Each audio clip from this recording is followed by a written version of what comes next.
Hey there, Grumpy Old Fart here. Be sure to check me out over on Rumble. There you'll find all of my stuff from YouTube, plus my political and social commentary and weekly current events, which YouTube frowns on. Links to my Rumble channel, as well as my other YouTube channels, and links to let you order my books are in the description of this video. If you enjoy my content, please like, subscribe, share, and comment. I welcome your comments, even if you disagree with me. Now, on with the video. Hey there, Grumpy Old Fart here. I'm doing a Recon the role-playing game story. I'm titling this one Errand of Mercy. But before I get into this, let me ask that you, if you enjoy my content, please like, share, subscribe, and comment. Share me on all my stuff on social media and comment. Please comment. I welcome your comments, even if you disagree with me. And also, I want to plug the books that I've written. If you enjoy a good book, check out my author page on Amazon. My pen name is H.L. Anderson. You can find all of my books there. I like to think I write good stories that make you think. I've written a 3-book Western series, science fiction Western series called Drifters. I'm working on number 4 right now. I wrote a political fantasy called The Righteous President. I wrote a fun story about a house in New Orleans where the monsters all hang out. It's the house off Farrago Road.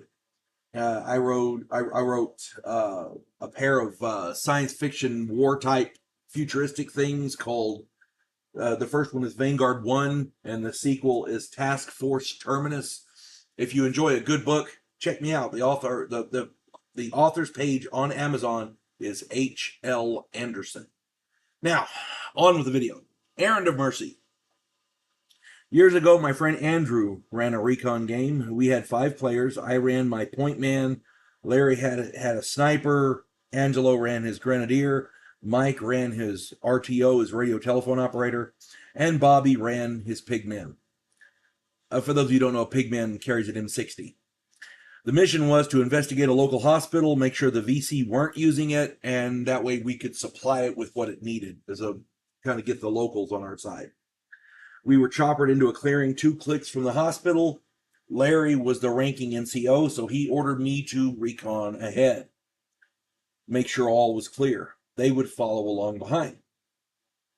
I checked out the hospital, which was an old plantation manor, and I didn't see anything out of order. It was just a hospital. I didn't see anything that made me think the VC were using it or that it was allied with the enemy doing bad things for us, or to us or anything like that. So when the team arrived, we went inside and talked with the doctor.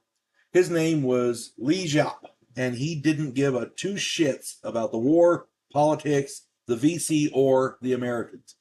He saw every patient as a human being who needed help, and he was going to treat them no matter what. But he had not been treating the VC. They hadn't been there. That was cool. So we were happy with that.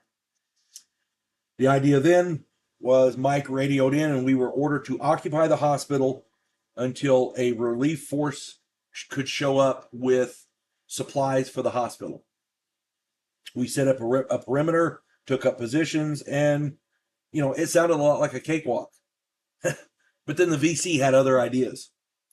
One of the staff had a secret radio. She called the VC and explained the situation, and that night, mortar rounds hit the pharmacy and the OR. Luckily, nobody was in the OR at the time. There was a person on duty at the pharmacy, but this individual was injured but not killed. We didn't have any fatalities. That was good. Within an hour, I reconned the area and found where the mortar team had been. The next night, machine gun and small arms fire peppered the main building from 3 different directions. At that point, we knew something serious was going on, and we kept trying to get the doctor to leave, but he wouldn't. He was not going to abandon his hospital. The next morning, waves of VC stormed the main house. We fought off the first 2 waves, but started to run low on ammunition. Mike radioed for artillery and gunship support. The jungle to the north and west was thoroughly cooked, and the VC really got pissed at that point. Larry made a judgment call that there was no way we could hold out for another wave, so he ordered us to take the doctors and nurses and escape with them south to an evacuation landing zone, an evac LZ. At this point, the doctors were the doctor was he didn't want to leave, but he understood, and the nurses all wanted to get the hell out of there. The other staff, they were good to leave, but the doctor finally decided to go with them. So Mike called for an evacuation, and we started out. It was a running firefight for 400 meters through the jungle to this landing zone. Surprise, surprise, the choppers were late. We held that landing zone for an hour and a half. We ran out of ammo. We resorted to using knives, clubs, and rocks. Finally, 2 gunships flew overhead and burned the jungle around us. 2 Hueys landed and evacuated the 5 of us, the doctor, and 13 nurses and staff. We finally got out of there, and we were not happy about everything being late because we almost died. And we were all wounded. It was not good, but we got out of there. It was a fun game. Andrew always ran a good games. He didn't run very many of them, but he ran good ones. You know what I'm saying? So yeah, if you get a chance to play Recon, it is a fun game. It's really fun.